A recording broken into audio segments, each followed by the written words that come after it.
Hey everyone, Christopher Ruocchio here, author of the Sun Eaters science fantasy series from Dog Books and 6-year veteran of the publishing industry. And I've kind of been enjoying the look and the editing process for these audio-only videos, so I figured that while I was having fun with them, I would go ahead and take the time to record this video to answer a question that I get asked with increasing frequency, and one which, to be honest, I've been thinking about more and more myself now that work on the Sun Eater series is past the halfway point. And that question is, simply put, what comes next?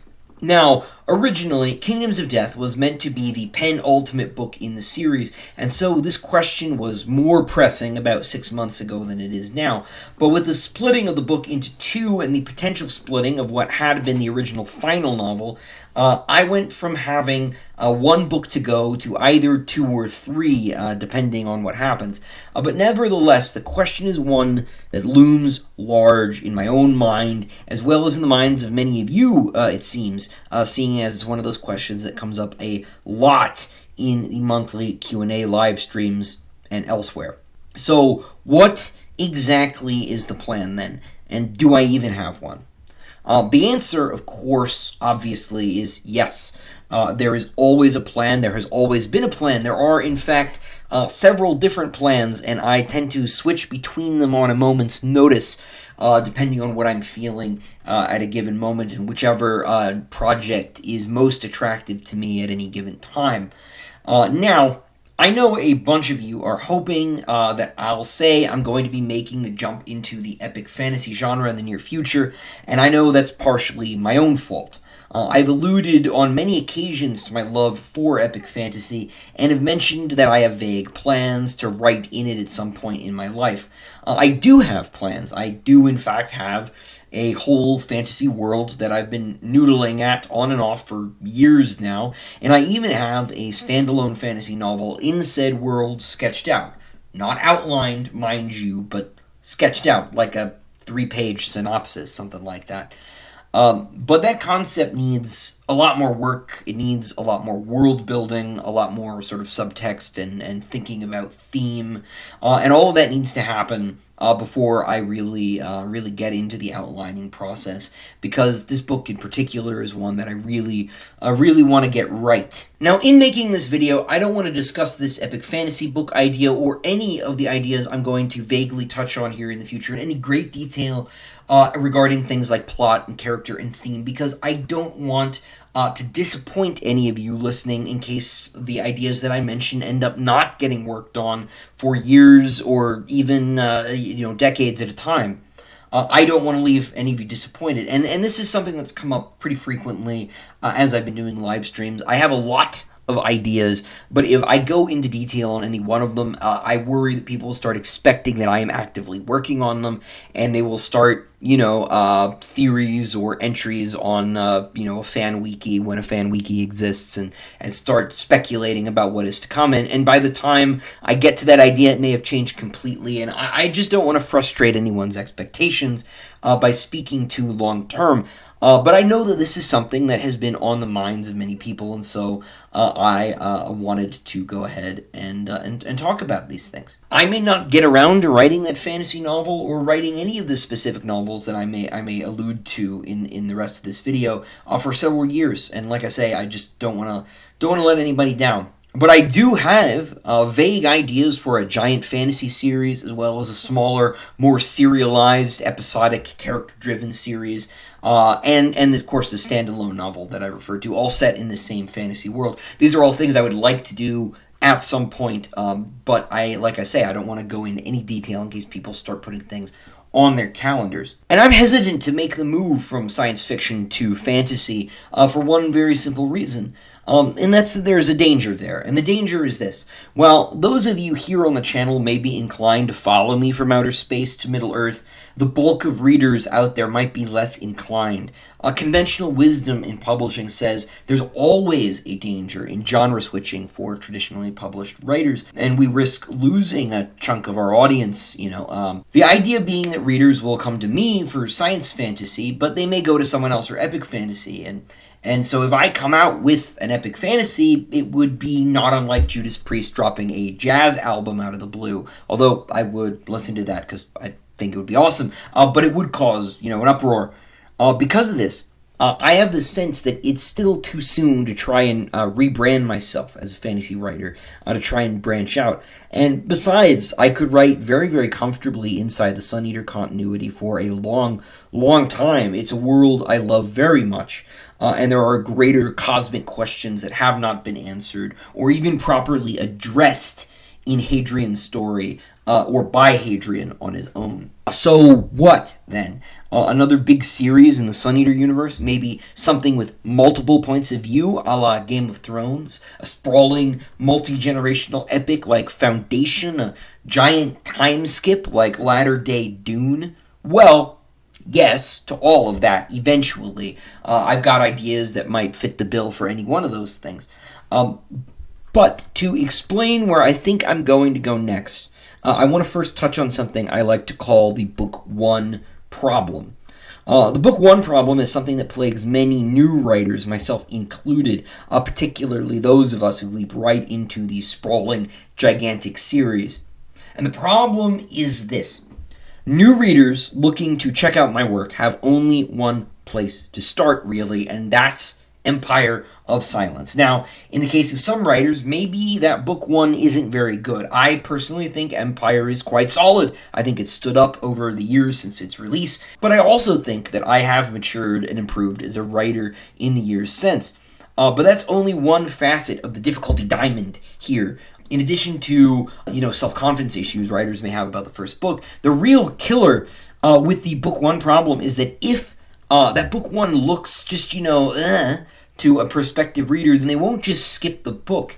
They'll skip you, the author, entirely because you will only have one place where they can start reading your material, and they will move on to an author with a more attractive offering. If you are a writer with only one Book 1, you're like a restaurant that offers only one entree and a series of several desserts. That's great if someone likes the one thing you're serving, but it is terrible if they are interested in anything else. So, what I want to do is this. I have approximately half a dozen one-off standalone novels sketched out. Again, not outlined, just sketched out. All of them in the Sun Eater universe, and all of them capable of serving new readers as Book 1s, as entryways into the universe, and as entryways into, my body of work, such as it is. None of these books will necessarily be getting sequels, will be spawning sub-series on their own. They will all work, as individual novels, which is also something I feel science fiction is doing, and fantasy especially is doing less and less of these days, and so it's something I would like to focus on. But having a lot of these different Book 1s, again, they're just Book 1s, right, so to speak, will give prospective readers options. And I think that giving prospective readers options is great, because while they might turn their nose up at Empire of Silence, they might look with interest on whatever it is my next offering is, and if they like it, then they'll reconsider Empire of Silence, and suddenly they'll have a 6-7 book series to go and read. And so I think doing this makes strategic sense. Now, some of these one-off Sun Eater novels are going to involve familiar characters and struggles. Some of them will have been referenced by Hadrian as historical events, while some will be totally new and unconnected from Hadrian and his troubles in any way. And at least one of them, off the top of my head, won't even recognizably be set in the same universe. Actually, I think it's 2. I think 2 won't even look like Sun Eater books at a first glance. And so when you think I'm moving on, maybe I haven't. But it's these novels that I would like to write next, not just because, as singletons, they require less long-term planning and focus. Think like active RAM, right, if I were a computer. But because they'll allow me to cover a lot of different territory, different perspectives and parts of the Sun Eater universe, I'll be able to tell lots of different kinds of stories, too, different genres, to use the term correctly. Not just the sort of heroic romance I've been doing thus far. I could be telling horror stories, adventure stories, comedies, tragedies, whatever. Romance, who knows? We'll be able to go places that we couldn't go with Hadrian. The even more distant future, the antique past, will be able to explore the consequences of his actions in the Sun Eater series and see how the galaxy is forever changed, and at the same time delve into some of its older, darker secrets. And by doing these sort of one-off, horizontally distributed books in the universe, we'll be able to get a lot of coverage on that universe quickly. So those of you who want to explore the far reaches of the galaxy will be able to do that more easily once you will have been severed from Hadrian's shoulder, so to speak. Now, my sincerest hope is that I will be able to write 2 books a year moving forward, now that I am writing full-time, or at least that I will be able to write 3 books every 2 years. Expect these books to be getting a little bit shorter, to float in the 200,000, 250,000 word range, probably closer to 200,000. That's, 50 to 60 of my chapters, traditionally speaking, because my chapters are pretty reliably about the same length, so it's useful when I'm trying to estimate these things. Some books, though, may be even shorter, with the industry sort of moving away from longer books as a consequence of paper supply shortages and things like that. It's just sort of a natural thing, and it was something that I was sort of thinking about already.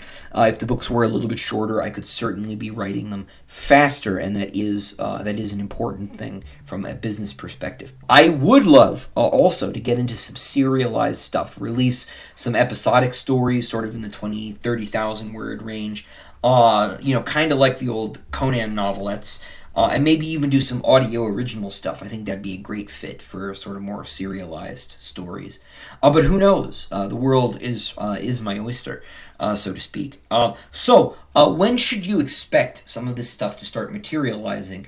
Well, it's a little bit further out. Books 4 and 5 of Hadrian's Sun Eater series are coming in 2022, and we can reasonably expect book 6 then to be in 2023, and possibly, if it happens this way, book 7 will be in 2023 as well, though it's just as possible that it will be in early 2024. None of that's on the schedule yet after book 5. Only books 4 and 5 are on the schedule, but that's just an early estimate. But that won't be all that's coming in the next couple of years. Obviously, there will be Tales of the Sun Eater stories, and hopefully the Lorien novella, and maybe even a Valka one as well. But the long and the short of it is that you should expect the first non-Hadrian full-on Sun Eater novel sometime between now and maybe the end of 2024, since there are still 3 or 4 books from Hadrian coming. Volume 2 of Tales of the Sun Eater is coming out in 2022, but after Volume 3, I expect short story production is going to be taking something of a back seat, and I plan to refocus my energies on longer form stuff, novels in particular, since those are better earners and a wiser long-term investment. That means you should be expecting a completed omnibus of all of my short stories somewhere in the next few years, too, after we publish Tales Volumes 2 and 3 as ebooks, of course, but somewhere in that window, because I think the sort of phase of writing Sun Eater short fiction will be winding down in the next few years. That's not to say I will stop ever writing Sun Eater short stories. That'll never happen. But I think that we'll be in a place to sort of back burner short fiction for a little while. This all being said, I do have outlined the first non-Hadrian book on my list of personal goals for AD 2022, because yes, I am one of those people who writes up lists for everything. And so it's possible I'll start sneaking in work on that novel between work on the latter Sun Eater novels as I'm waiting for my editor to send in notes and things like that. It's good to have a B project. But I will also be knocking out the last of this short fiction and even working on these novellas. That stuff probably should come first. Still, you never know. Like I said at the top of the video, it's really a question of whatever new project is most attractive to me at any given moment. I have options, as I've said. But still, you never know. It's not totally impossible, it's unlikely, but it's not totally impossible that a non-Hadrian Sun Eater book will appear before you even see the final chapter of Hadrian's saga. It just depends on whether or not I successfully sneak one in between, say, books 5 and 6, right? Or books 6 and 7 if book 7 happens, right? It's not impossible by any means. but it is pretty unlikely. To those of you who were expecting plot details and teasers and that sort of thing in this video, I apologize. Like I said earlier, the last thing I want is to promise something that never sees the light of day, because I don't want to leave even one reader disappointed or angry. My goal as an artist is, at the risk of sounding too old-timey or cutesy, to delight and entertain. To frustrate and surprise you sometimes, sure, but primarily to delight and entertain. That being said, I will drop a couple hints here since you've been patient with me and you've listened through the video this far. After Hadrian, you can expect just a few things. One, expect a look at the distant future, long after the empire has fallen, because of course it will one day fall. It is an empire, and that's what they do. Two, look for a tale of horror as humanity grapples with the reality of the Watchers. And three, as many of you may have expected and hoped for, expect a trip to old Earth herself. I can't tell you when any of these things will happen or in which stories these things will appear. But to quote Iron Maiden, slightly out of order, the future is open and the seed is sown. The Sun Eater will be with me, and with all of you, I hope, for a very long time yet. I could write in this world and this setting for the rest of my life if I wanted to, and to be honest, I probably will. Let me know what you think, though, down in the comments below. I would love to hear your thoughts on what you would like to see in the Sun Eater universe moving into the future. As usual, of course, please do like this video and subscribe to the channel. Thanks to everyone who has supported me over on Patreon. If you want to check that out, a link to that Patreon page is always in the description. I just designed and ordered the Demon in White trading card, so there has never been a better time to become a patron. I still have Empire of Silence and Howling Dark cards, though, so you can still get a complete set if you become a patron today, but I didn't make very many. So if you want to come and support me, support the Sun Eater universe, get yourself some trading cards, some signature book plates, read sneak previews, and all the rest, please do check out the Patreon. But until next time, everyone, stay well.